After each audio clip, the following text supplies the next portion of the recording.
E por que você se declara como seguidor de João Saldanha? Gostei da pergunta.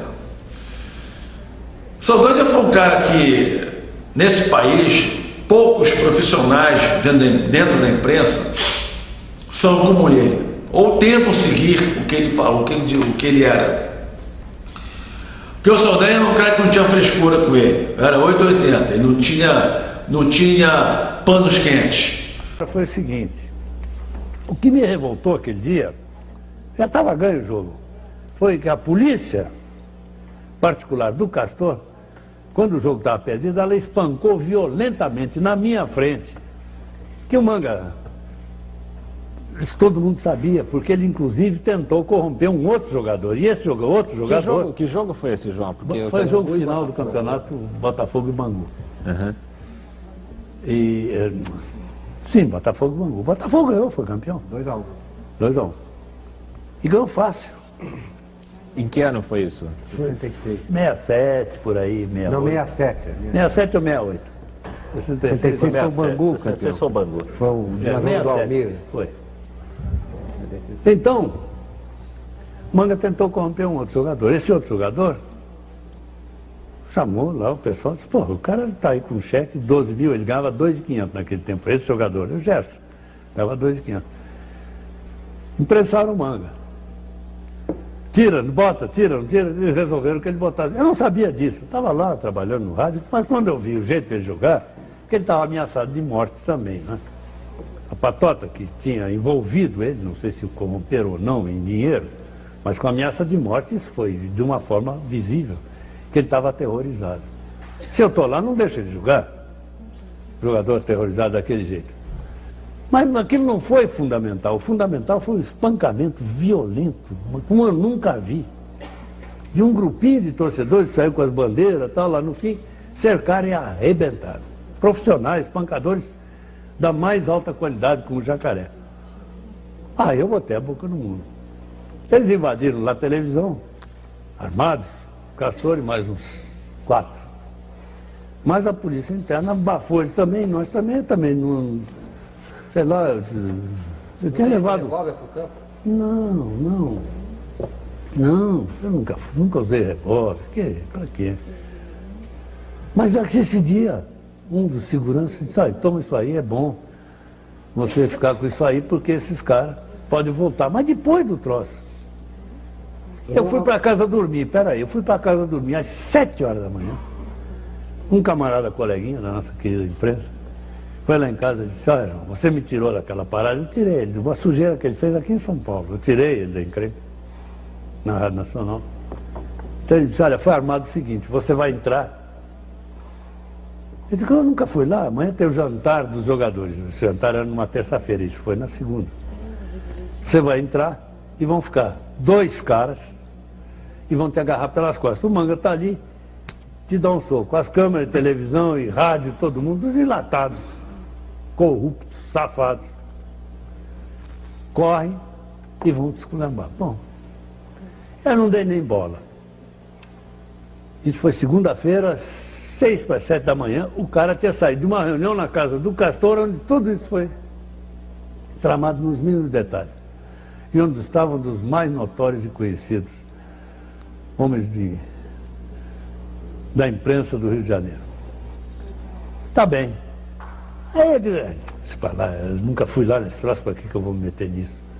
Aí começou, segunda de tarde já começou, até no jornal que eu trabalhava, a última hora, apareceu um que escreveu uma matéria e o editor disse, não, peraí, senhor, não, aqui não.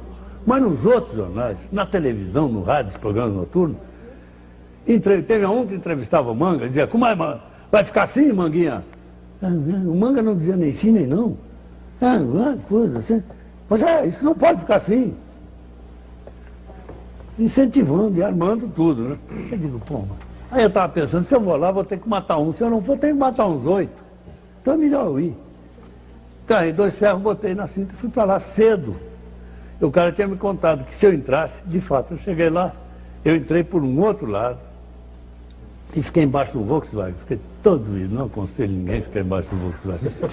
Fiquei ali embaixo. Eu estava até enferrujado. Isso estava marcado esse troço para as 8, vê bem, até a hora eles marcaram. Para quando acabava a hora do Brasil, entrava tudo, né? Então eles tinham marcado o troço para depois das 8. Eu fui para lá, eu fiquei de 7 horas. Aí, quando foi assim, 7h30, 7h40, o Manga chegou junto com o Paulistinha e com o Dimas, um que jogava lá. Aí os outros foram lá para dentro, tinha lá uns 20 ou 30 pessoas. As mulheres, as crianças brincando ali no jardim. O Manga entrou, veio assim, deu uma volta, fez um reconhecimento, eu estou vendo ele ali. Foi lá nos 2 tiras. O Jacaré era um deles, o outro, Fortão, não sei quem era.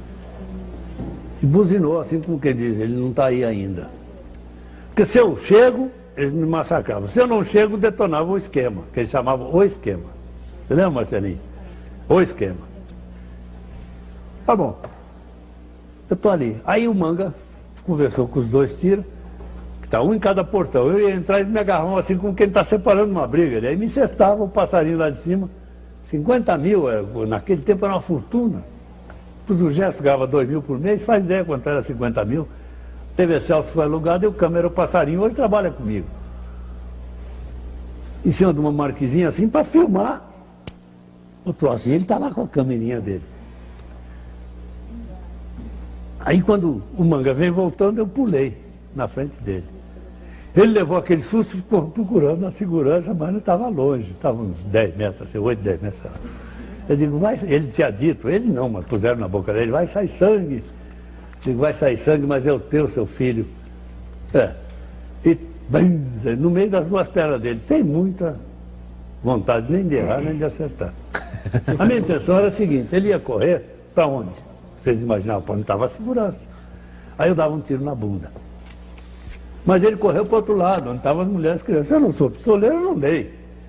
Eu dei o tiro no meu sobrinho, que chegou, tio João, esse Bebeto, que é treinador, é filho da minha irmã, que treina voleibol. Taquei uma bala nele.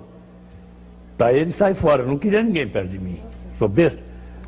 Aí peguei aquele revólver assim, tirei as balas, ostensivamente dei pro Teté, esse que é atual presidente do Botafogo. Aí veio a canalha toda, aí tirei o outro. Vem cá, esse é para vocês, seus. Puta merda, saiu correndo. Aí o passarinho estava ali em cima, eu digo, desce seu cachorro. Canalha, tá, você aqui. Aí João, pô, eu não, você pula. Ele aí pulou, né? Aí dei 2 tiros. Filmado nada. Eu dei, que ele era besta, não tinha. Eu dei 2 tiros na câmera. Esculhambei a câmera. E fui-me embora. Acabou. E o Manga nessa altura? O Manga pulou um muro. Pulou um muro. Eu não vi. Pulou um muro que era recorde mundial na época. Não, mas eu não vi, porque ele saiu para o outro lado. Eu não fui besta de ficar atrás do Manga, fui ver os tiros. E o passarinho, eu digo, aquele cachorro eu vou pegar. Meu amigo, um grande cupicha, ele tinha trabalhado comigo na TV Rio. Agora ele está lá na Manchete, ele trabalha lá comigo. Ele pulou lá uns caixotes, pulou um muro e tal. Assim, foi só isso. Agora, depois disso, eu arrumei emprego para ele no Nacional, que o Bertola veio e veio perguntar para mim se devia ou não contratar. Por isso que ele era considerado João Cedeiro. Você falar de um jornalista consagrado como esse, como João, é difícil, porque era uma pessoa que não tinha papo na língua, não tinha panos quentes com ele, porque era um cara que falava a verdade, falava na lata realmente as coisas, não tinha pauta com ele. Agora, obviamente, seus pensamentos sobre o futebol, sobre a ideologia comunista na época, dos anos 70, 60, nos quais ele viveu muito, mais do que ninguém, sentiu isso na pele, porque foi realmente um jornalista perseguido, só que ele combateu. E era difícil combater o Saldanha, porque além do mais, ele era um cara, além do mais, que ele tinha uma opinião forte, uma personalidade fortíssima, uma personalidade que poucos tinham nesse país de encarar realmente o regime da época. Mesmo assim, ele conseguiu se impor. Quando que naquele fato que ele deu o tiro no goleiro Manga, ele não brincou ali, porque ele viu o jeito que o Manga estava jogando contra o Bangu, e a polícia particular do Castor partiu para cima de alguns torcedores porque revoltou o Saldanha. Então aquilo para ele foi assim como é que eu posso dizer? Foi assim um ato covarde na frente dele. Ele ficou revoltado com aquilo, e tanto é que ele falou nos jornais, e na própria emissora na época, na TV Celso na época, na mesa redonda, ele falou: vocês tentaram comprar o Manga, O Castor invadiu lá a TV e ele ficou esperando o Castor. Ele dizia, daqui a um sai, tanto é que ele era considerado João Sem Medo por causa disso, porque ele encarou, na época, uma máfia, no caso do bicho. Ele não teve medo. E realmente era um cara que encarava qualquer um, não tinha essa com ele, não. E falava lá, falava as coisas na cara, realmente, não tinha papo na língua. Então você falar de um ícone como esse da imprensa é muito difícil, porque ele era uma pessoa completamente imprevisível. Você pensava que ele ia dar uma opinião e dava outra completamente diferente. Tanto é que uma vez no Jornal do Brasil, perguntaram a ele se ele ia fazer um jogo, parece que Botafogo e Bom Sucesso, Botafogo não estava bem. Ele falou, o que eu vou fazer lá no estádio? Comentar sobre um time que sequer tem vontade de jogar futebol. Esse era o João Saldanha. Minha opinião sobre ele é essa daí. Muito obrigado a todos vocês, Ronaldo César.